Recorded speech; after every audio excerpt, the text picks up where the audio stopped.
இந்த வழக்குல பாட்டியாலா நீதிமன்றம் சொன்ன விஷயங்களை ஜாஃபர் சாதிக்கு எதிரான எந்த ஒரு முறையான ஆதாரங்களையும் போதை பொருள் தடுப்பு பிரிவால் இதுவரை எங்களிடம் சமர்ப்பிக்கப்படவில்லை. இத்தனை கிலோ அத்தனை கிலோ நீங்களடா, ஒரு கிராம் கூட உங்க என்சிபியால பிடிக்க முடியல, அதை ப்ரூவ் பண்ண முடியல. நீங்க எல்லாம் என்னடா புடிங்கிட்டு இருக்கீங்க? சவுக்கு சங்கர் எல்லாம் பாத்தீங்கன்னா டெய்லி ஒரு கண்டென்ட்.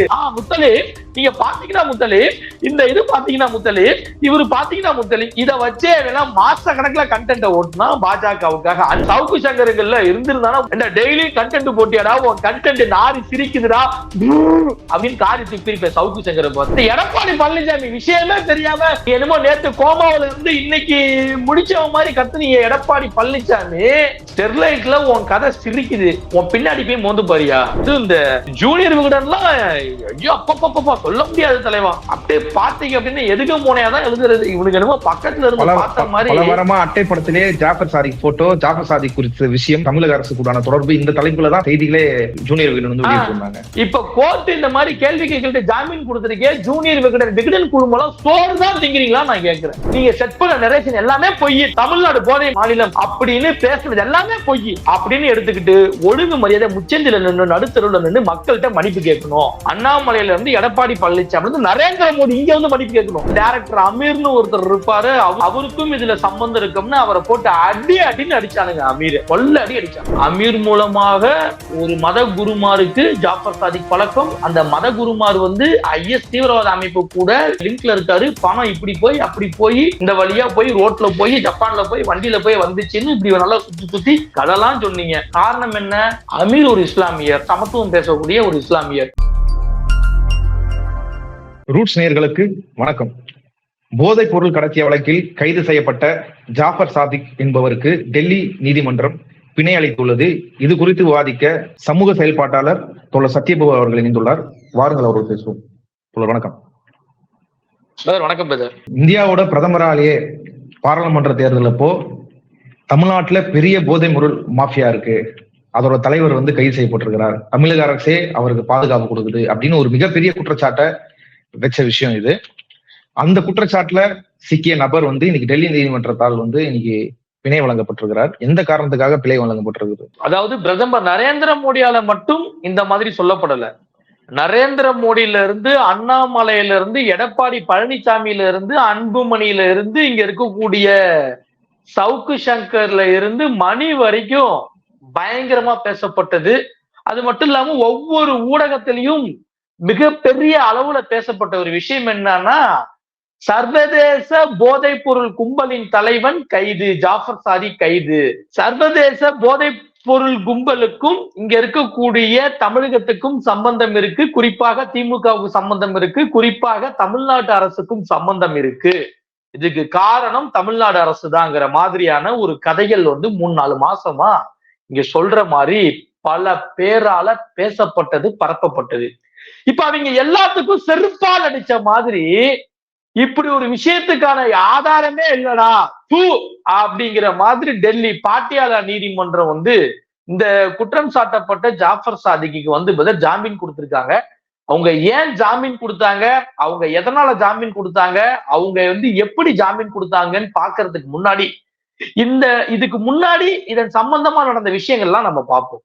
என்னன்னா பிரதர், இந்த வருஷம் பிப்ரவரி மாசம் 15ஆம் தேதி பாத்தீங்க அப்படின்னா என்சிபியால ஒரு 50 கிலோ வந்து பிரதர் ஷூடோ எபிட்ரமின் அப்படின்னு சொல்லக்கூடிய ஒரு வந்து பிரதர் போதைப் பொருளுக்கு பயன்படுத்தக்கூடிய ஒரு மூலப்பொருள் வந்து பிரதர் பறிமுதல் செய்யப்படுது. அதன் சார்ந்து 3 பேர் வந்து கைது செய்யப்படுறாங்க. இப்ப இதுக்கெல்லாம் யாரா சம்பந்தம் அப்படின்னா ஜாஃபர் சாதிக்னு ஒருத்தன் சம்பந்தம். அந்த ஜாஃபர் சாதிக் வந்து திமுகல இருக்கான், திமுகல முக்கியமான பொறுப்புல இருக்கான். நமக்கு அது பிரச்சனை இல்லை. இருந்தாலும் இவர்கள் வந்து பேசப்பட்ட விஷயத்துக்காக நான் அங்க இருந்து வரேன். அவன் திமுகல இருந்தா திமுகவினுடைய முதலமைச்சர் ஸ்டாலினுடைய மகனா இருக்கக்கூடிய உதயநிதிக்கு ரொம்ப க்ளோஸ். உதயநிதிக்கு வந்தா ஃபண்டு ஸ்பான்சரு. உதயநிதியினுடைய மனைவியா இருக்கக்கூடிய கிருத்திகா உதயநிதிக்கு இவன் தான் க்ளோஸ் ஃப்ரெண்ட்ஸ். அவங்களுக்கு வந்து இவன் வந்து சினிமாவுக்கு ப்ரொடக்ஷன் எல்லாம் பண்றதா இருக்கான் அப்படிங்கிற மாதிரியான கதைகள்லாம் போட்டு திமுக தான் காரணம், தமிழக அரசு தான் காரணம், தமிழ்நாடு தான் காரணம். இந்த தமிழ்நாடு வந்து போதைப் பொருளுக்கு வந்து மிகப்பெரிய ஒரு தலைமை இடமா இருக்கு அப்படின்னு கொண்டு வந்து பேசினாங்க. எதை வச்சுன்னா இந்த வருஷம் பிப்ரவரி மாசம் 15ஆம் தேதி இந்த 50 கிலோ வந்து ஷூடோ எஃபிட்ரின் அப்படின்னு ஒரு விஷயம் வந்து பிடிக்கப்பட்டுச்சு. அதை வச்சு எல்லாம் பேசினாங்க. சரி, ஓகே. அடுத்து என்ன சொன்னாங்கன்னா, இந்த பாராளுமன்ற தேர்தலை சந்திக்கிறதுக்காக ஒரு நெரேஷனை செட் பண்ணானுங்க. என்னன்னா, இந்த மாதிரி வந்து பாஜகவுக்கு எதிராக இருக்கக்கூடிய காங்கிரஸ் கூட்டணியில இருக்கக்கூடிய திமுக ஆளக்கூடிய மாநிலத்துல போதைப் பொருள் அதிகமா இருக்கு. அத திமுக அரசே அந்த போதைப் பொருட்களை தமிழ்நாட்டுல வந்து சப்ளை செய்து அதுக்கு திமுக தான் காரணங்கிற மாதிரியான பல்வேறு விஷயங்களை பேசினானுங்க. ஒண்ணு. அது மட்டும் இல்லாம இந்த டைரக்டர் அமீர்னு ஒருத்தர் இருப்பாரு. அவரு வந்து இந்த ஜாஃபர் சாதிக்கோட தம்பியை வச்சு ஏதோ ஒரு படம் பண்றாரு போல. அதுக்கு அந்த ஜாஃபர் சாதிக் வந்து ப்ரொடக்ஷன் போல. அதனால அவருக்கும் இதுல சம்பந்தம் இருக்கும்னு அவரை போட்டு அடின்னு அடிச்சானுங்க. அமீர் கொல்ல அடிச்சானுங்க. அவரு கடைசி வரைக்கும் நின்னாரு. எல்லா விசாரணையையும் ஃபேஸ் பண்ணாரு. கடைசி வரைக்கும் நின்னாரு. பாத்துக்கலாம்னு எவன்டி போய் சப்போர்ட்டுக்கெல்லாம் போய் கேட்கல, நின்னாரு. அது சம்பந்தமா அவரு வந்து இந்த சாட்டை துரைமுருகன் பேசின ஆடியோ கூட நம்ம வந்து கேட்டோம். அவரு ரொம்ப தெளிவா சொல்றாரு. எல்லா பையனும் வேடிக்கை தானா பாத்தீங்க, ஆனா நான் நின்னேன். ஏன்னா என் மேல எந்த தப்பும் இல்ல, என்னை போட்டு அடின்னு அடிச்சீங்க, நான் நின்னேன், என் மேல எந்த தப்பும் இல்ல. ஆனா இத வந்து எப்படி எழுதுனா, அமீர் மூலமாக ஒரு மத குருமாருக்கு ஜாஃபர் சாதிக் பழக்கம். அந்த மத குருமார் வந்து IS அமைப்பு கூட, அதாவது IS தீவிரவாத அமைப்பு கூட இதுல லிங்க்ல இருக்காரு. பணம் இப்படி போய் அப்படி போய் இந்த வழியா போய் ரோட்ல போய் ஜப்பான்ல போய் வண்டியில போய் வந்துச்சுன்னு இப்படி நல்லா சுத்தி கதெல்லாம் சொன்னீங்க. காரணம் என்ன? அமீர் ஒரு இஸ்லாமியர், இன்னும் அதனையும் தாண்டி திராவிடம் சமத்துவம் பேசக்கூடிய ஒரு இஸ்லாமியர். ஜாஃபர் சாதிக்கோட பேரும் ஒரு இஸ்லாமிய பேரு. அதனால வழக்கம் போல பாகிஸ்தான் தீவிரவாதி அங்க இங்க அப்படின்னு ஒரு புது நெரேஷனே செட் பண்ணானுங்க. காரணம் என்னன்னா, இந்த ஜாஃபர் சாதிக் ஒரு முஸ்லீமு, அவர் கூட சேர்ந்து ஒரு படத்தை டைரக்ட் பண்ண டைரக்டர் அமீர் பேர் வந்து முஸ்லீமு. 2 பேரும் இஸ்லாமிய பேர் கொண்டவங்கிற ஒரே காரணத்துக்காக தீவிரவாத ரேஞ்சுக்கு வந்து கொண்டு போய் விட்டானுங்க. இப்ப தீவிரவாத ரேஞ்சுக்கு உண்மையிலே கான்டாக்ட் இருக்கு, லிங்க் இருக்குன்னா இங்க இருக்கக்கூடிய என்ன புடுங்குதா அப்படின்னு நான் கேட்கிறேன். புடுங்குதா? அப்ப இருந்துச்சுன்னா உண்மையான விஷயங்களை நிரூபி. இல்ல அப்ப ஒரு இஸ்லாமிய சமூகத்துக்கு எதிராக பாஜகவினுடைய அடியாட்களாக ஜூனியர் விகடன்ல இருந்து NIA வரைக்கும் எவ்வாறு செயல்பட்டாங்கன்னு நாம அதை பார்க்கணும், நாம இதை புரிஞ்சுக்கணும். இதெல்லாம் தாண்டி NCBக்கு கீழே அரசு அதிகாரியா வேலை பார்க்கக்கூடிய, அதாவது போதைப் பொருள் தடுப்பு பிரிவுல வந்து வேலை பார்க்கக்கூடிய ஒரு அதிகாரி, அவர் எந்த லெவல்ல இருக்காரு அப்படின்னா DDG, டைரக்டர் டெபுட்டி ஜெனரல் அப்படின்னு சொல்லக்கூடிய ஒரு லெவல்ல உள்ள ஒரு அதிகாரி. அவர் பேரு வந்து ஞானேஸ்வர் சிங் அப்படின்னு ஒருத்தர். அவர் பாஜகவுக்கு வேலை பார்க்கிறாரா இல்ல NCBக்கு வேலை பார்க்கிறாரா நமக்கு தெரியல. அவர் வந்து அப்படியே இந்த வந்து நீங்க பார்த்திருப்பீங்க பழைய படங்கள்ல விஜயகாந்த் அர்ஜுன்லாம் அந்த மாதிரியான போதைப் பொருள் கும்பலை புடிச்சிட்டாங்கன்னா பெரிய லெவல்ல பில்டப் கொடுப்பாங்க. அந்த மாதிரி வந்து பில்டப் எல்லாம் பில்டப் கொடுக்கறது தப்பு இல்ல.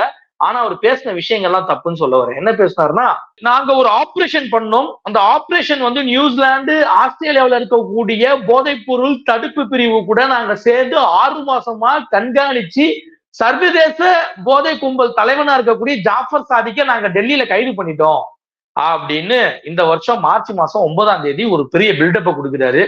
இது வந்து 2000 கோடி ரூபாய் மேட்ரு, அவ்வளோ இது அப்படி, இது காரணம் வந்து தமிழ்நாடு தான் அப்படின்னு ஒரு பெரிய ஹைப்பை கிரியேட் பண்ணாரு. தான் ஒரு அதிகாரி என்பதை மறந்து எந்தவித ஆதாரமும் இல்லாமல் ஒரு பெரிய ஹைப்பை கிரியேட் பண்ணாரு. இதனை வச்சு பிரதமர்ல இருந்து இங்க இருக்கக்கூடிய சவுக்கு சங்கர் வரைக்கும் இந்த விஷயத்தை பெருசாக்கி, அதுவும் சவுக்கு சங்கர் எல்லாம் பாத்தீங்கன்னா டெய்லி ஒரு கண்டென்ட், அப்படி தோல இது எப்படி முத்தலீப், நீங்க பாத்தீங்கன்னா முத்தலீப், இந்த இது பாத்தீங்கன்னா முத்தலீப், இவரு பாத்தீங்கன்னா முத்தலீப், இதை வச்சே வேணா மாச கணக்குல கண்டென்ட் ஓட்டுனா பாஜகவுக்காக. அண்ணாமலை அதற்கு மீறி தமிழ்நாடு திமுகவோட ஆட்சி இந்த வழக்கோட முடிவுல திமுகன்ற ஒரு கட்சியே இருக்காது, ஆட்சியும் கலந்து கட்சியே இருக்காதுன்ற அளவுக்கு போய் பேசினாரு. சொன்னதான் இந்த சவுக்கு சங்கர் அயோக்கியன் அப்படின்னு நான் சொல்லுவேன். இந்த திமுக ஆட்சி வந்து கலைக்கப்படணும், தமிழ்நாடு அப்படி ஆயிடுச்சு, தமிழ்ல இந்த கட்சியில நான் சல்லடையா பிரிக்க போறேன் பாருங்கன்னு வாய்ஸோட எல்லாம் பேசினாடி. ஏன்டாடி இப்படி எல்லாம் வந்துச்சு. இதுல அந்த ஞானேஸ்வர் சிங் சொன்ன விஷயத்துல ஒரு முக்கியமான விஷயத்த நம்ம பார்க்கணும். இந்த வருஷம் மார்ச் மாசம் 9ஆம் தேதி அவர் சொல்றாரு, நாங்க போன மாசம் 15ஆம் தேதி வந்து இந்த 50 கிலோ பிடிச்சோம். அதுல இருந்தே இந்த ஜாஃபர் சாதிக்குங்கிறவன் தலைமறைவா இருந்தா நாங்க கஷ்டப்பட்டு தேடி கண்டுபிடிச்சு இன்னைக்குதான் பிடிச்சிருக்கோம் அப்படின்னு ஒரு கதையை சொன்னாரு. ஆனா அந்த ஞானேஸ்வர் சிங்குக்கு ஒரு விஷயம் தெரியல போல. ஏன்னா அந்த 15ஆம் தேதிக்கு அப்புறமா வந்த 21ஆம் தேதி சென்னை சத்தியம் தியேட்டர்ல நடந்த மங்கைங்கிற ஒரு படத்தினுடைய இசை வெளியீட்டு விழாவுல அத்தனை மீடியாக்கள் முன்னாடியும் உட்கார்ந்து இருந்தவன் தான் ஜாஃபர் சாதிக். அப்ப மீடியாக்களுக்கு எல்லாம் தெரிஞ்சும் என்சிபிக்கு தெரியலன்னா அப்ப கேவலமா என்சிபில நீங்க வேலை பாக்குறீங்களா, என்னத்தை புடுங்குறீங்க அப்படின்னு மக்கள் அன்னைக்கே கேட்டாங்க. நானும் அதை கேட்கிறேன். இதெல்லாம் மறந்து ஒரு பெரிய பொய்ய சொன்னார். அவருடைய இந்த ஒரு வாதமே போதும், அந்த பேசினது அனைத்தும் பொய், அனைத்தும் ஸ்கிரிப்டட் அப்படின்னு சொல்றதுக்கு இந்த ஒரு வாதமே சான்றுன்னு சொல்ல வரேன். அதற்கப்புறம் வந்து ஜாஃபர் சாதிக்கை வந்து கைது செஞ்சுட்டு போறாங்க. அவங்க வந்து உள்ள வைக்கிறாங்க, விசாரணை செய்யறாங்க, பல முனைகள்ல விசாரணை செய்யறாங்க. அது ஒரு பக்கம் போய்கிட்டு இருக்கு. தமிழ்நாட்டுல எடப்பாடி பழனிசாமி இது போதை அரசு, போதை மாநிலம், இந்த ஆட்சி வந்து கலைக்கப்படணும் அப்படி இப்படின்னு வந்து சே நோ டு ட்ரக்ஸ் அப்படின்னு ட்விட்டர்ல முதற்கொண்டு ட்ரெண்ட் ஆகி இன்ன வரைக்கும் ட்விட்டர்ல வச்சிருக்காரு. அது அவரு வச்சுக்கிட்டு போராட்டத்துல குதிச்சாரு, கருப்பு சட்டை போட்டாரு, என்னென்னமோ பண்ணாரு, படம் காட்டினாரு. அண்ணாமலை ஒரு பக்கம் வார கணக்குல இதை பெரிய வந்து கண்டென்ட்டா வச்சிருந்தான், இதை பெரிய ஹைலைட்டா வச்சிருந்தான். இன்னொரு பக்கம் ஜூனியர் விகடன் குமுதம்லாம் என்னன்னா இது பவுடர் ரோஜா பாக்கெட் ராஜா அப்படிங்கிற மாதிரியான கண்டென்ட் எல்லாம் போட்டுட்டு இருந்தானுங்க. இதுல ஜூனியர் விகடன் ஒரு விஷயம் போட்டுச்சு பிரதர். என்ஐஏ அதிகாரி வந்து ஜூனியர் விகடன் சொன்னாராம். என்ன ஒருத்தன் சொன்னானா, இந்த ஜாஃபர் சாதிக்கும் மத அடிப்படைவாதிகளுக்கும் தொடர்பு இருக்கு. அதாவது சர்வதேச அளவில் இருக்கக்கூடிய மத அடிப்படைவாத கும்பல்களா இருக்கட்டும், அங்க வந்து போராடக்கூடிய ஆட்களுக்கா இருக்கட்டும், தீவிரவாதிகளாக இருக்கட்டும், இங்க இருந்து பண உதவி செஞ்சிருக்காரு. இதன் ரீதியா போய்கிட்டு இருக்கு. இதை மட்டும் நாங்க வந்து கரெக்டா புடிச்சிட்டோம்னா இதுல பல பேர் மாட்டுவாங்க அப்படின்னு அவர் சொன்னதா ஜூனியர் விகடன் வந்து பெரிய ஸ்டோரி எல்லாம் போட்டுச்சு. அது மட்டும் இல்லாம இன்னொருத்தர் சொன்னாரா, இதுல வந்து ஜாஃபர் சாதிக்கு வந்து வாயை திறந்துட்டான், இந்த மாதிரி இதுல வந்து முக்கியமான புள்ளிகள்லாம் மாட்ட போறாங்க, சிக்க போறாங்க, யாராருக்கெல்லாம் பதவி போகுதுன்னு தெரியல, விரைவில் பல பேர் கைது, திமுக அரசு கலையும் அப்படி எல்லாம் போட்டிருந்தாங்க. நாம பார்த்தோம். இதெல்லாம் ஒரு படி மேல போய் இந்த பத்திரிகையாளர் மணின்னு ஒருத்தர் இருப்பாரு, என்னமோ பக்கத்துல இருந்து அந்த பவுடர் அரைச்சி சப்ளை பண்ணி கொடுத்ததெல்லாம் வேடிக்கை பார்த்த மாதிரி பல முனைகள்ல கதையை கொடுத்தாரு. அந்த கண்ணாடி ஒண்ணு போட்டுக்குவாரு, முட்டைக்கண்ணை போட்டு உருட்டிக்கிட்டு பொய்யா பேசினதெல்லாம் நம்ம பார்த்தோம். இது எல்லாம் இந்த வந்து ஸ்டோரி எப்படி வந்துச்சு, அதாவது இந்த கதை எப்படி வந்துச்சு, இது எவ்வாறு புனையப்பட்டதுன்னு இப்ப பார்த்தோம். எல்லாத்துக்கும் மேல நரேந்திர மோடி போய் தமிழ்நாட்டிலே வந்து தமிழ்நாடு வந்து போதை மாநிலமா இருக்கு, இங்க வந்து போதைப் பொருட்கள் அதிக அளவுல வந்து பயன்படுத்தப்படுது, சர்வதேச அளவுல பல நாடுகள்ல இருந்து கடத்திக்கிட்டு வரப்படுது, இங்க இருக்கக்கூடிய தமிழ்நாட்டு அரசின் உதவியோட போதை சப்ளை செய்யப்படுதுன்னு சொன்னாரு. யோ முட்டாளு நரேந்திர மோடி, நீ முட்டாளுதான். ஏன்னா இங்க நாட்டுக்குள்ள வந்ததுக்கு அப்புறம், ஏன் தமிழ்நாட்டுக்குள்ள வந்ததுக்கு அப்புறம் வேணா இங்க இருக்கக்கூடிய தமிழ்நாட்டு அரசால சப்ளை செய்யப்படுதுன்னு வச்சுப்போம். அதாவது மோடியின் வாதத்தின்படி வரேன், நான் சொல்றது மோடியின் வாதத்தின்படி வரேன் வச்சுப்போம். ஆனா சர்வதேச அளவுல இருந்து அந்த போதைப் பொருள் இந்தியாவுக்குள்ள வரணும்னா எதன் மூலியமா வரணும்? ஒண்ணு வந்தா சாலை வழியா வரணும், இல்லைன்னா வான் வழியா வரணும், இல்லைன்னா வந்து கப்பல் வழியா வரணும். இந்த மூணுமே சர்வதேச அளவுல வரணும்னா, இந்த நாட்டு எல்லைக்குள்ள வரணும்னா ஓன் கண்ட்ரோல்ல தானே இருக்கு. சொல்ல போனா சென்ட்ரல் கவர்மெண்டோட கண்ட்ரோல்ல தானே இருக்கு. அப்ப அதெல்லாம் மீறி தானே உள்ள வரணும். அப்ப இந்த இந்தியாவை போதை நாடாக ஆக்குவதற்கு நரேந்திர மோடியினுடைய அரசு சர்வதேச போதைப் பொருள் கும்பலுக்கு துணையாக இருந்துதான் அவ்வாறு போதைப் பொருட்களை இந்தியாவுக்குள்ள நீங்க அனுமதிக்கிறீங்களா அப்படின்னு நான் கேட்கிறேன். நான் சொல்றது நரேந்திர மோடி வாதத்தின்படி பார்த்தா முதல் குற்றவாளி நாட்டுக்குள்ள போதைப் பொருளை விடுறதே இந்த நரேந்திர மோடி தான், அமித்ஷா தான், அண்ணாமலை தான், பாஜக அரசு தான் அப்படின்னு நான் சொல்றேன். ஏன்னா அதன் சம்பந்தமான துறைகள்லாம் உங்கள்கிட்ட தானே இருக்கு. அப்ப உங்களை மீறி என் மாநிலத்துக்கு, என் தமிழ்நாட்டுக்கு எப்படி போதைப் பொருள் வரும் அப்படின்னு நான் கேட்கிறேன். இதெல்லாம் தாண்டி டெல்லியில வச்சு நீங்க யாரை கைது பண்ணிருக்கீங்க? ஜாஃபர் சாதிக்க. அப்ப டெல்லியில வந்து போதைப் பொருள், அப்ப வந்து டெல்லியில ஜாஃபர் சாதிக்க வந்து கைது பண்றீங்க அப்படின்னா அப்ப டெல்லியில வந்து யாரோட ஆட்சி நடக்குது? அங்க டெல்லியில வந்து என்னதான் ஆம் ஆத்மி ஆட்சி நடந்தாலும் அங்க இருக்கக்கூடிய காவல்துறை எல்லா விஷயங்களும் சென்ட்ரல் கவர்மெண்ட் கட்டுப்பாடு.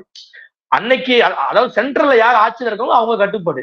அப்ப உங்களை மீறி அங்க வந்து என்ன நடக்குது? அப்ப உங்களை மீறி ஜாஃபர் சாதிக் டெல்லியில என்ன பண்ணாரு? அப்ப உங்களை மீறி வந்து சர்வதேச கும்பல் தலைவர் டெல்லியில என்ன பண்ணாரு? அப்ப உங்களுக்கு ஜாஃபர் சாதிக்கு என்ன சம்பந்தம் அப்படின்னு நம்ம அன்னைக்கே கேட்டோம், நம்ம வந்து இன்னைக்கும் கேட்கிறோம். இதெல்லாம் தாண்டி இந்த வழக்குல செருப்பால் அடிச்ச மாதிரி பாட்டியால நீதிமன்றம் சொன்ன விஷயங்களை நாம வந்து சரியா பார்க்கணும். என்னன்னா ஜாஃபர் சாதிக்கு எதிரான எந்த ஒரு முறையான ஆதாரங்களையும் என்சிபியால், போதை பொருள் தடுப்பு பிரிவால் இதுவரை எங்களிடம் சமர்ப்பிக்கப்படவில்லை. நீங்க கொடுக்கிற ஆதாரம்லாம் வந்து ஜாஃபர் சாதிக்கை நேரடியாக தொடர்பு படுத்தவில்லை. நீங்கள் ஜாஃபர் சாதிக்கை வந்து கைது செஞ்சேன்னு சொன்னீங்க. ஆனா ஜாஃபர் சாதிக்கு கிட்ட நேரடியாக எந்த விதமான போதைப் பொருளையும் நீங்கள் பறிமுதல் செய்யவில்லை. அடுத்தது ஜாஃபர் சாதிக் சம்பந்தமான 2 mail ID, 3 mobile number, 1 brand number, இதெல்லாம் நீங்க சொன்னீங்க. ஆனா இதெல்லாம் ஜாஃபர் சாதிக்கு சொந்தமானதுதான் தொழில்நுட்ப ரீதியா என்சிபியால அதை ப்ரூவ் பண்ண முடியல, அதுக்குண்டான ஆதாரத்தை கொடுக்க முடியல நீங்க சொல்றீங்க. அடுத்து ஜாஃபர் சாதிக் பயன்படுத்தப்பட்டதா ஒரு நம்பர் சொல்றீங்க. அந்த நம்பர் வந்து ஜாஃபர் சாதிக்குடைய தம்பியான மைதீன் ஜான் பேர்ல இருக்குன்னு சொன்னீங்க. ஆனா அந்த நம்பர் யார் பேர்ல இருக்கு அப்படின்னா ஜலால் பாஷாங்கிறவருடைய பேர்ல இருக்கு. என்சிபி அவரை ஏன் கைது செய்யல, அவரை ஏன் விசாரணை செய்யல அப்படின்னு கேக்குது. யாரு? கோர்ட்டு கேக்குது. அது மட்டும் இல்லாம நீங்க 15ஆம் தேதி யார கைது செஞ்சீங்க அப்படின்னா முஜிபுர் ரகுமான், அசோக், இன்னொன்னு பாத்தீங்க அப்படின்னா முகேஷ், இவங்களதான் கைது செஞ்சிருக்கீங்க. இவர்களுக்கும் ஜாஃபர் சாதிக்குமான அந்த வாட்ஸ்அப் உரையாடல்ல எங்கேயுமே போதைப் பொருள் சம்பந்தமான விஷயங்கள் இல்லை. அந்த பேரை கூட சொல்லல. நீங்க வந்து இந்த வருஷம் பிப்ரவரி மாசம் 15ஆம் தேதி வந்து யாரை கைது பண்ணீங்க? முஜிபுர் ரஹ்மான், அசோக் குமார், முகேஷ், இவங்களை வந்து கைது பண்ணீங்க. இவர்களுக்கும் ஜாஃபர் சாதிக்கும் இடையேயான உரையாடலே இல்ல. அதுல ஜாஃபர் சாதிக்கினுடைய பெயரும் அடிப்படல, போதைப் பொருள் சம்பந்தமான பேச்சுக்களும் அதுல இல்ல, போதைப் பொருள் சம்பந்தமான பெயரும் அடிப்படல. இப்படி இருக்கும் பொழுது ஜாஃபர் சாதிக் இந்த விஷயத்துல நீங்க எப்படி வந்து சம்பந்தப்படுத்தி தொடர்பு படுத்தி இதுல நீங்க வந்து கொண்டு வந்திருக்கீங்கன்னு தெரியல. நீங்க ஜாஃபர் சாதிக்கினுடைய டிரைவரா இருக்கக்கூடிய முரளிகிருஷ்ணன் சம்பந்தமா ஒரு விஷயம் கொடுக்குறீங்க. என்ன கொடுக்குறீங்க? மார்ச் மாசம் 15ஆம் தேதி அவர் ஒரு ஏடிஎம்ல வந்து ஒரு கம்பெனிக்கு பணம் அனுப்புற சிசிடிவி ஃபுட்டேஜ் கொடுக்குறீங்க. ஆனா அதுக்கு முதல் மாசமான பிப்ரவரி மாசம் 15ஆம் தேதியே போதைப் பொருள் கைப்பற்றப்பட்டுருச்சு. அதற்கும் இந்த சிசிடிவிக்கும் எந்த விதமான சம்பந்தமும் இல்ல. அந்த முரளிகிருஷ்ணனை நீங்க கைது செய்யவும் இல்லை. இதை எப்படி நாங்க வந்து சம்பந்தப்படுத்தி தொடர்பு படுத்தி பார்க்க முடியும்? ரொம்ப வேடிக்கையா இருக்கு அப்படின்னு சொல்லி எந்த விதமான ஆதாரமும் ஜாஃபர் சாதிக்கு எதிராக எந்த விதமான முறையான ஆதாரமும் இல்லை. எந்த விதமான விஷயமும் நீங்கள் கொடுக்கக்கூடிய ஆதாரங்களும் ஜாஃபர் சாதிக்கை நேரடியாக தொடர்பு படுத்தவில்லை அப்படின்னு சொல்லி இந்த மாசம் 10ஆம் தேதி, அதாவது 10/7/2024 அன்னைக்கு ஜாஃபர் சாதிக்கு வந்து திங்கட்கிழமை கையெழுத்து போடணும் அப்படின்னு சொல்லி இந்த பாட்டியாலா நீதிமன்றம் வந்து ஜாமீன் கொடுத்துருச்சு. இந்த போதைப் பொருள் சம்பந்தமான விஷயத்துல இந்த மாசம் 10ஆம் தேதி 10/7/2024 அன்று வந்து பாட்டியாலா நீதிமன்றம் வந்து ஜாஃபர் சாதிக்கு நிபந்தனை ஜாமீன் கொடுத்துருச்சு. ஆனா பாட்டியாலா நீதிமன்றம் அந்த போதைப் பொருள் விஷயத்துல ஜாமீன் கொடுத்தாலும் உடனடியா இந்த மோடி அரசினுடைய இன்னொரு அடியாள் படையான அமலாக்கத்துறை என்ன பண்ணுதுன்னா, வருமானத்துக்கு அதிகமா சொத்து சேர்த்திருக்கிறதா ஒரு வழக்கு ஒண்ணு போட்டு திரும்பவும் ஜாஃபர் சாதிக்கை கைது செஞ்சிருக்கு. சரி, அது ஒரு பக்கத்து போட்டு வருமானத்துக்கு அதிகமா இருந்தால் வந்து, அதாவது வருமானத்துக்கு அதிகமாக சொத்து சேர்த்து இருந்தா ஜாஃபர் சாதிக்கு அதுக்கு உண்டான எவிடன்ஸ ப்ரூஃப வந்து கொடுக்குறாரா இல்லையா, அந்த வழக்கு என்ன ஆகுறத நம்ம அப்புறம் பார்ப்போம். அப்படி உண்மையிலேயே சேர்த்திருந்தா அவர் வந்து அவருடைய சொத்துக்கள் பறிமுதல் செய்யப்படும், அதை மாற்று கருத்து இல்லை. ஆனா இடி இந்த மாதிரி போட்ட எத்தனை வழக்குல வந்து தண்டனை வாங்கி கொடுத்துருக்கு, இந்த மாதிரி வந்து போட்ட எத்தனை வழக்குகளை வந்து நிரூபிச்சிருக்கு அப்படின்னா ஒரு மயிரும் இல்லை. ஈடிக்கு சொல்றேன், ஒரு மயிரும் இல்லை. அதை விட்டுருவோம். போதைப் பொருள் விஷயத்துல வருவோம். இந்த அண்ணாமலை வந்து கூக்குரலிட்டிய, கத்தினிய, கூப்பாடு போட்டிய, அண்ணாமலை, இந்த என்சிபியும் நீ சொல்லக்கூடிய இந்த என்சிபி யார் கண்ட்ரோல்ல இருக்கு? ஸ்டேட் கவர்மெண்ட் கண்ட்ரோல்ல இருக்கா இல்ல உங்க கொப்ப மோடி கண்ட்ரோல்ல இருக்கா? கொப்ப மோடி கண்ட்ரோல்ல தானே இருக்கு. அப்ப உங்க கொப்ப மோடி கண்ட்ரோல்ல இருக்கக்கூடிய என்சிபி ஏன் தம்பி கோர்ட்ல நிரூபிக்கல? அப்ப ஒருவேளை சர்வதேச கும்பல் தலைவரான ஜாஃபர் சாதிக்கு கூட உங்க என்சிபி கூட்டு வச்சுக்கிச்சோ, கூட்டு டே அண்ணாமலை கூட்டுடா, கூட்டு, அதாவது அண்ணாமலை புடலங்கா கூட்டு இல்ல, அந்த கூட்டு போதை கூட்டு வச்சுக்கிச்சோ அப்படின்னு நம்ம ஏன் கேட்க கூடாது? ஒருவேளை வந்து ஜாஃபர் சாதிக்கு கூட கூட்டணி வச்சுக்கிட்டதுனால, பணம் வாங்கிக்கிட்டதுனாலதான் என்சிபி முறையான ஆதாரத்தை வந்து கோர்ட்ல கொடுக்காம போயிருச்சு. அதனாலதான் ஜாஃபர் சாதிக்கு அந்த போதைப் பொருள் கேஸ்ல வந்து ஜாமீன் கொடுக்கப்பட்டுச்சு அப்படின்னு நான் கேட்கிறேன். அப்ப இதெல்லாம் பொய்னா நாளைக்கே நீ வா, போராட்டத்துக்கு வா, அந்த ஜாமீனை எதிர்த்து கேஸ் போடுங்க, அதுல போயிட்டு கோர்ட்ல சட்ட போராட்டம் நடத்துங்க, அதற்கு அந்த ஜாஃபர் சாதிக்கு எதிராக இருக்கக்கூடிய ஆதாரங்களை கோர்ட்ல ஒப்படைங்க, அவருக்கு முறையான விஷயத்தை வாங்கி கொடுங்க. முடியுமா? இந்த எடப்பாடி பழனிசாமி விஷயமே தெரியாம நீ என்னமோ நேத்து கோமாவில இருந்து இன்னைக்கு முடிச்சவன் மாதிரி கத்துனீங்க. எடப்பாடி பழனிசாமி, ஸ்டெர்லைட்ல உன் கதை சிரிக்குது, உன் பின்னாடி போய் மோந்து பாரியா? ஸ்டெர்லைட்ல உன் கதை சிரிக்குது. உன்னுடைய அதிமுகவுல தான் இந்த மாதிரி வழக்கறிஞர்கள் அணி இருக்காங்களா, அவங்கள வச்சு ஜாஃபர் சாதிக்கு எதிரான விஷயத்த ப்ரூவ் பண்ணு. இல்லன்னா நீ அரசியல் வாழ்க்கையை விட்டு போன்னு நான் சொல்லுவேன் நானு. எதாவது எதுவும் இந்த ஜூனியர் விகடன்லாம் ஐயோ அப்பப்பா சொல்ல முடியாது தலைவா. அப்படியே பாத்தீங்க அப்படின்னா எதுக்க மோனையாதான் எழுதுறது. இவனுக்கு என்னமோ பக்கத்துல இருந்து பார்த்த மாதிரி. பல வாரமா அட்டை படத்திலே ஜாஃபர் சாதிக் போட்டோ, ஜாஃபர் சாதிக் குறித்த விஷயம், அதுல தமிழக அரசு கூடான தொடர்பு, இந்த தலைப்புலதான் பல வாரமா செய்திகளே ஜூனியர் விகடன் வந்து வெளியிட்டிருந்தாங்க. இப்ப கோர்ட் இந்த மாதிரி கேள்வி கேட்கிட்டு ஜாமீன் கொடுத்திருக்கே, ஜூனியர் விகடன் குழுமம் சோறு தான் திங்கிறீங்களா நான் கேட்கிறேன். சோறு தான் திங்கிறீங்களா?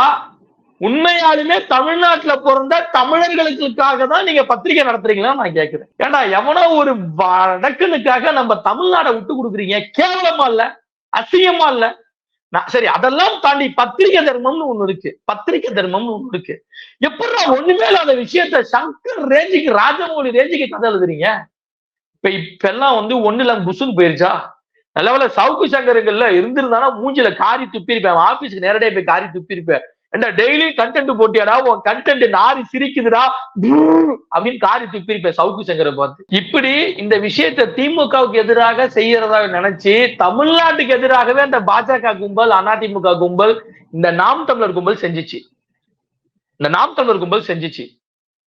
ஆனா இன்னைக்கு என்ன ஆயிடுச்சு? அப்படி ஒரு விஷயமே இல்ல, அதுக்குண்டான எவிடன்ஸே இல்ல அப்படின்னு கோர்ட்டு காரி துப்பிருச்சு.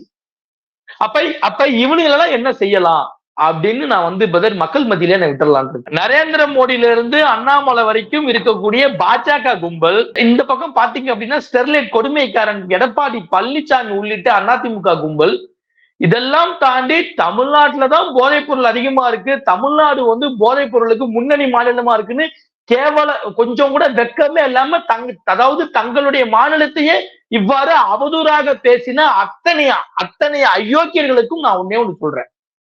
இதுக்கு காரணம் திமுக தான், இதுக்கு காரணம் வந்து தமிழ்நாடு அரசு தான், இதுக்கு காரணம் அதுதான், இதுக்கு காரணம் இதுதான்.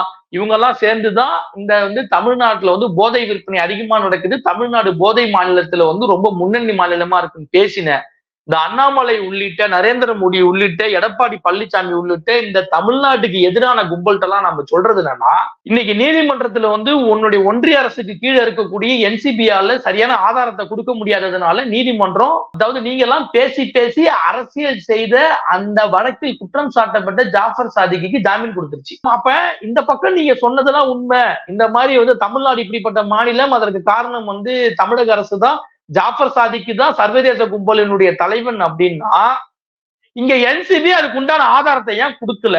அப்ப அந்த பாஜக வந்து சர்வதேச போதை கும்பலினுடைய தலைவனான ஜாஃபர் சாதிக்கு கூட கூட்டணி வச்சிருச்சா?